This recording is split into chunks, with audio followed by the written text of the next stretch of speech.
नमस्कार दोस्तों, पेंशन धारकों के लिए बहुत ही बड़ी खबर। जी हां दोस्तों, पेंशन धारकों की पेंशन बढ़ोतरी 7,500 को लेकर जी हां दोस्तों कैबिनेट बैठक के अंदर लिया गया बड़ा निर्णय। जी हां दोस्तों, आप सभी के लिए कैबिनेट बैठक के अंदर बड़ा फैसला हो चुका है, जिसमें आप सभी की पेंशन बढ़ोतरी 7,500 प्लस डीए को लेकर बड़ी खबर सामने निकल कर आ चुकी है। जी हाँ दोस्तों, यहाँ पर आप सभी देख सकते हैं पीएम मोदी के साथ यहाँ पर कैबिनेट बैठक का आयोजन किया गया था। वित्त मंत्री निर्मला सीतारमण, छह मंत्री भूपेंद्र यादव और अन्य पदाधिकारी यहाँ पर मौजूद रहे थे। कई प्रकार के केंद्रीय कर्मचारी यहाँ पर केंद्रीय जो मंत्री थे वो मौजूद रहे थे और एक बैठक की गई है, जिस बैठक के तहत आप सभी के लिए पेंशन बढ़ोतरी के तमाम मुद्दों पर बड़ी चर्चा की गई है।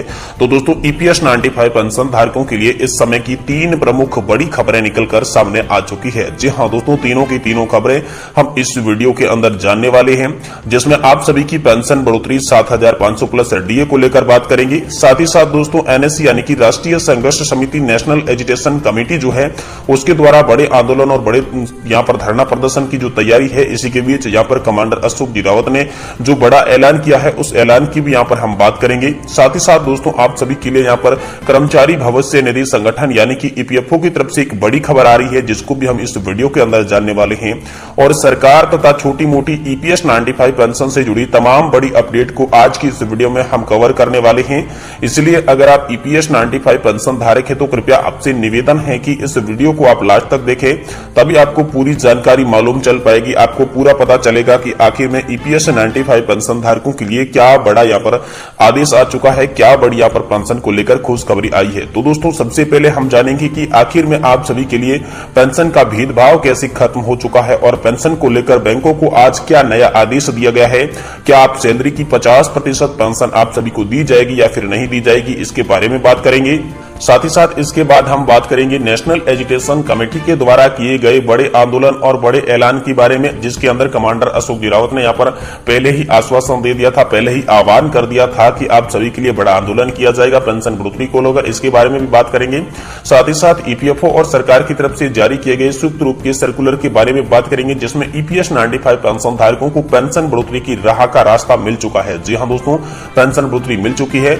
वहीं दोस्तों, बात करेंगे 2024 के इलेक्शन आने से पहले पीएम मोदी की सरकार आप सभी की पेंशन बढ़ोतरी को लेकर क्या बड़े फैसले ले सकती है, क्या क्या फैसला आप सभी के लिए डीए, एरियर और मेडिकल अलाउंस को लेकर हो सकते हैं, इसके बारे में यहाँ पर बड़ी खबर सामने आई है। तो सभी खबरों की विस्तार से बात करेंगे। इसलिए अगर आप पेंशन धारक है तो वीडियो को लास्ट तक देखें। अगर आप पेंशन धारक नहीं है तो अभी से इस वीडियो को छोड़कर चले जाए। तो दोस्तों, पेंशन धारक अगर आप है तो इस वीडियो को लास्ट तक देखें। और इससे पहले दोस्तों, मैं आपसे एक निवेदन करना चाहूंगा कि आप हमारे चैनल को सब्सक्राइब कर ले, साथ ही वीडियो को लाइक करके अपने दोस्तों के साथ शेयर जरूर करें। दोस्तों, चैनल सब्सक्राइब करने से आपका फायदा ये होने वाला है कि आपको पेंशन से जुड़ी हर बड़ी खबर जो है वो सबसे पहले देखने को मिल जाएगी। आपको यूट्यूब पर किसी भी प्रकार की पेंशन से रिलेटेड जानकारी के लिए कोई भी सर्च नहीं करना पड़ेगा। सबसे पहले आपको पेंशन से रिलेटेड जो भी बड़ी खबर होगी उसकी नोटिफिकेशन सबसे पहले देखने को मिल जाएगी और घर बैठे आप आसानी के साथ पेंशन से जुड़ी सारी समस्याओं का निपटारा कर पाएंगे, पेंशन से जुड़ी सभी बड़ी खबरों को विस्तार से जान पाएंगे। इसलिए आप इस चैनल को सब्सक्राइब जरूर कर लें। तो चलिए, सबसे पहले हम लोग बात करते हैं कि पेंशन का भेदभाव कैसे खत्म हुआ है। यहाँ पर जो सुप्रीम कोर्ट ने पहले ऑर्डर दिया था, जिसके बाद हाई कोर्ट का भी ऑर्डर आ चुका है। तो आखिर जानते हैं कि सुप्रीम कोर्ट और हाई कोर्ट ने जो ऑर्डर दिया था उसमें आप सभी के लिए पेंशन का भेदभाव कैसे खत्म किया गया है। तो दोस्तों, 2003, 2005 और 2010 सभी पेंशन धारक जो है, ये जो सभी पेंशन धारक है, इनको एक समान पेंशन दी जाएगी। इसको लेकर यहाँ पर बड़ी खबर आप सभी के लिए सामने आ चुकी है। पीएम मोदी की सरकार ने कैबिनेट बैठक में यहाँ पर आप सभी के लिए बड़ा फैसला किया है, जिसमें आप सभी की मांग थी कि सैलरी की 50% पेंशन हमें दी जाए। यानी कि ओपीएस में जिस प्रकार का सिस्टम है, ओपीएस में जैसी पेंशन मिलती है, इस प्रकार की पेंशन की यहाँ पर लगातार कर्मचारी जो संगठन है, अनेक प्रकार की राज्य कर्मचारी, केंद्रीय कर्मचारी जो मांग कर रहे थे। तो इस मांग को लेकर कैबिनेट बैठक के अंदर बड़ी चर्चा की गई, जिसके बाद बैंकों को भी यहाँ पर आज पेंशन को लेकर बड़ा आदेश जारी कर दिया गया है, जिसमें बैंकों को आदेश ये दिया गया कि समय से पेंशन का पैसा जमा हो जाना चाहिए। पहले कर्मचारियों को जो महीने का पहला वर्किंग डे होता था उसके आधार पर यहाँ पर पेंशन प्रोवाइड करवाई जाती थी, लेकिन अब नए निर्देश के तहत पेंशन धारकों के लिए पेंशन जो है वो आखिरी वर्किंग डे पर, यानी कि महीना खत्म होने से पहले पहले आप सभी के खाते में यहाँ पर पेंशन जमा कर दी जाएगी। इस प्रकार का आदेश यहाँ पर केंद्र की मोदी सरकार की कैबिनेट बैठक में जारी किया गया और बैंकों को आज नए निर्देश भी मिल चुके हैं। साथ ही दोस्तों आपकी मांग थी कि 50% जो पेंशन दी जाए, इसको लेकर भी बड़ी खबर आ रही है। 50% पेंशन को लेकर मोदी सरकार ने ये मंथन विचार किया है, जिसके तहत आप सभी के लिए बड़ा फैसला ये निकल कर आया है कि आप सभी को 50% पेंशन नहीं दी जाएगी, लेकिन आपको 40 से 45% की पेंशन गारंटीड दी जाएगी। इसके लिए यहाँ पर सहमति बन चुकी है। 40 से 45% पेंशन को लेकर यहाँ पर केंद्र सरकार पिछले लंबे समय से एक्टिव है और पेंशन धारकों को आश्वासन दे रही थी कि आप सभी को 40 से 45% की पेंशन जरूर मिलेगी, लेकिन उसके लिए आपको थोड़ा वेट करना होगा। तो दोस्तों अब आपको वो घड़ी सामने आ चुकी है। अब आपको जल्द ही 40 से 45% आपको पेंशन देखने को मिलेगी। अब दोस्तों मान लीजिए कि अगर आपकी सैलरी जो है वो दोस्तों 50,000 रुपए है, तो दोस्तों आपको जो पेंशन मिलेगी वो दोस्तों 20 से 25,000 रुपए के बीच में मिलेगी, यानी कि 25 से कम मिलेगी और 20 के आसपास की जो आपकी पेंशन है वो मिलेगी, ऐसा केंद्र सरकार ने यहाँ पर बताया है। क्योंकि केंद्र सरकार लगातार जो एनपीएस सिस्टम है उसके अंदर फेरबदल कर रही है, एनपीएस में बदलाव कर रही है, लेकिन ओपीएस लागू नहीं कर रही है।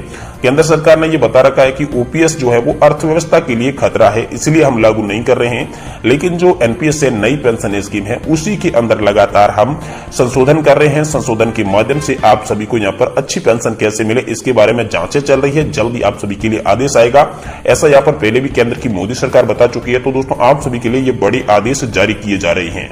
वहीं दोस्तों बात करें कि ईपीएफओ और सरकार की तरफ से जो संयुक्त रूप से सर्कुलर आया, जिससे पेंशन धारकों को क्या फायदा होगा। सबसे पहले हम पेंशन धारकों को जो फायदा होने वाला है उसके बारे में बताएंगे। देखिए जो सर्कुलर आया उस सर्कुलर में साफ कर दिया गया है कि केंद्र सरकार ने पेंशन से जुड़े नियमों में बदलाव किया है। जी हाँ दोस्तों, केंद्र सरकार ने ये साफ कर दिया कि पेंशन से जुड़े पहले जो नियम थे उस नियम में थोड़ा बहुत बदलाव किया गया है। किसी को जो डियरनेस अलाउंस कम मिलता था तो उसका डियरनेस भी अलाउंस बढ़ाया गया है। साथ ही साथ जो महंगाई भत्ता और मेडिकल फैसिलिटीज पर मुख्य ध्यान दिया है, तो मेडिकल अलाउंस भी आप सभी के लिए बढ़ाया गया है और डीए भी बढ़ाया गया है। इसमें नियमों में बदलाव किया गया है। साथ ही जो सबसे बड़ा मुद्दा है कि सैलरी लिमिट को बढ़ाना। जी हाँ दोस्तों, सैलरी लिमिट का जो मुद्दा था वो सुप्रीम कोर्ट में पहुंचा था, जिसके बाद 4 नवंबर 2022 को सुप्रीम कोर्ट ने एक बड़ा फैसला दिया था और उस फैसले के तहत आप सभी की जो सैलरी लिमिट थी 15,000 रुपए की, वो सैलरी लिमिट आप सभी के लिए खत्म कर दी गई थी। तो उस सैलरी लिमिट को लेकर एक बड़ा फैसला आप सभी के लिए सामने आया है कि अब आपको एक्चुअल बेसिक सैलरी लिमिट के आधार पर पेंशन दी जाएगी। क्योंकि 4 नवंबर 2022 को यहां पर सरकार ने खत्म किया था, लेकिन अभी दोस्तों 10 महीने हो चुके हैं, लेकिन किसी को भी जो खत्म होने वाली पेंशन की सीमा है उसके आधार पर पेंशन नहीं मिल रही है। लगातार कर्मचारियों की यही मांग थी कि जो आपने सैलरी की लिमिट तो खत्म कर दी, लेकिन पेंशन नहीं मिल रही उस आधार पर। तो इसको लेकर कैबिनेट बैठक के अंदर बड़ी चर्चा की गई, जिसके बाद यह नियम निकाला गया कि जल्द से जल्द आपको 2024 से पहले यहाँ पर जो एक्चुअल बेसिक सैलरी थी 15,000 रुपए की, उसे हटा दिया गया था।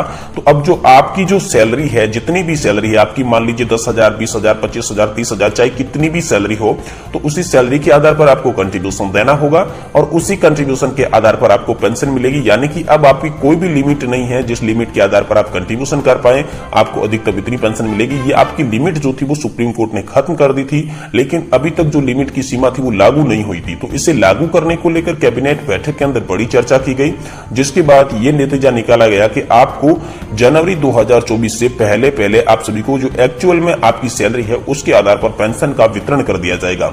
वहीं दोस्तों कर्मचारी भविष्य निधि संगठन के जो हर खाता धारक है उसकी जो सैलरी का हिस्सा जो पीएफ में जमा होता है उस पर ब्याज भी सरकार बना के देगी। आप सभी को जो ब्याज दर है वो भी बढ़ाएगी, क्योंकि पीएफ पर मिलने वाली ब्याज की दर काफी कम है। एक बार फिर से ब्याज दरों में बढ़ोतरी को लेकर बड़ा फैसला होने वाला है और आने वाली सीबीटी की बैठक में आप सभी के लिए बड़ा निर्णय लिया जाएगा। जी हाँ दोस्तों, सेंट्रल बोर्ड ऑफ ट्रस्टीज की जो मीटिंग होने वाली है वो दोस्तों लगता है इसी माह में होने वाली, अगर इसी माह में नहीं हुई तो आगामी माह में होने वाली है। लेकिन सेंट्रल बोर्ड ऑफ ट्रस्टीज की मीटिंग के अंदर आप सभी के लिए बड़ा फैसला लिया जाएगा। सेंट्रल बोर्ड ऑफ ट्रस्टी यानी कि जो सीबीटी है वो 6 मंत्रालय के अंडर में आता है, 6 मंत्री के अंडर में आता है। तो 6 मंत्री भूपेंद्र यादव ने यहां पर ऐलान किया था कि ये सीबीटी ब्याज दरों पर फैसला करेगी और आपके पेंशन का वितरण किस तरीके से किया जाएगा ये जल्द से जल्द आप सभी के लिए फैसले देगी। तो आज की इस वीडियो में हमने 3 बड़ी खबरों को कवर किया। अगर आपको खबर पसंद आई है तो वीडियो को आप लाइक करें और चैनल को जरूर सब्सक्राइब करें, ताकि आपको हर समय पेंशन से जुड़ी हर बड़ी खबर सबसे पहले देखने को मिल सके।